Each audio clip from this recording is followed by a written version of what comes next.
I got home and found all my stuff packed outside. My daughter was in tears, watching a video on her phone of me doing Johnson to my boss. She got it from her classmate. She gave me divorce papers, saying, "I'm staying with Dad, you need to leave." Then I entered our bedroom and collapsed to my knees when I saw the revenge my husband left for me. If your wife left the house at 10 p.m., would you be worried? I wouldn't be, because I could just turn on the local news and see her. My wife, Carol Martin, co-hosts the nightly news on a top TV station in Birmingham.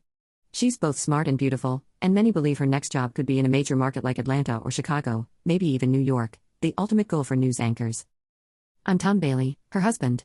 Carol kept her maiden name for broadcasting, as many female journalists do, to separate their personal and professional lives. We met at the University of Alabama at a fraternity party during our freshman year. She studied broadcasting, while I studied marketing. Carol was tall, blonde, and stunning, and I was outgoing but not the athletic type. Still, we hit it off and started dating.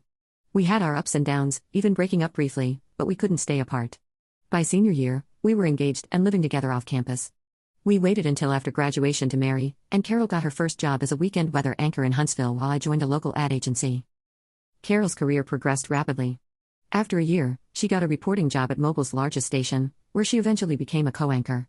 Our move to the Gulf Coast was smooth. I found a good job at a major ad firm, and Carol's popularity soared, especially after she announced her pregnancy. When our daughter, Susan, was born, the station even produced a series on Carol's life as a new mother, which won a regional Emmy. Then came the big break. An offer from Birmingham's top station, Sci. Moving to Birmingham, with its bigger media market, was a significant leap for her career. I was apprehensive about the move, but I found a great job in Birmingham thanks to connections, and we settled into a wonderful home in Hoover. Our life seemed perfect on the surface, but being married to a television journalist isn't easy. Carol's demanding schedule means I spend most evenings alone. I manage Susan's daily routine, picking her up from daycare, making dinner, and putting her to bed. Carol doesn't get home until after the 10 p.m. newscast, and lately, she's been staying even later due to postmortem meetings with her boss, Don Sanchez. As an advertising professional, I understand the pressure of ratings. But as a husband, I miss having time with Carol. Despite our efforts to reconnect on weekends, her increasing public appearances keep us apart. One day, overwhelmed with frustration, I confided in Lou Faraday, my colleague and best friend. Lou suggested I talk to Don about lightening Carol's schedule. Though I hesitated, I finally took his advice and approached Don after a work meeting. Don seemed sympathetic and assured me there hadn't been any postmortem meetings recently, which left me confused. If Don was telling the truth, why was Carol coming home so late? The possibility of an affair crossed my mind, but I pushed the thought away. Carol loved me, and there could be other explanations for her late nights. Yet, the doubt lingered. I struggled through the next few days, avoiding a direct confrontation with Carol but feeling increasingly anxious. Finally, I decided to go to the station myself one evening to see what was really going on. That night, I arranged for Mrs. Alsop, Susan's caregiver, to keep her later than usual. I drove to the station, knowing it would be mostly empty.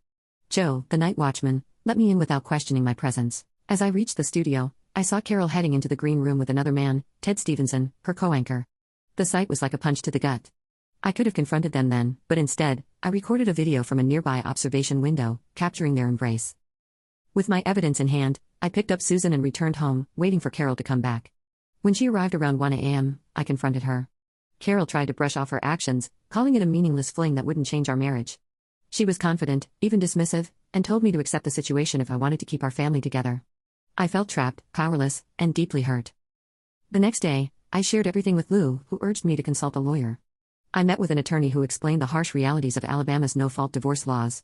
Even with proof of Carol's affair, she would likely gain custody of Susan, and I would end up with limited visitation rights while continuing to support them financially. I returned to the office feeling utterly defeated. Carol had been right, I had no leverage. Desperate, I turned to Lou for advice. He suggested a risky plan, something that might give me a chance to regain control of my life. At first, I rejected the idea, but as I thought more about my situation, I realized I had little left to lose. I decided to take a chance and try something drastic.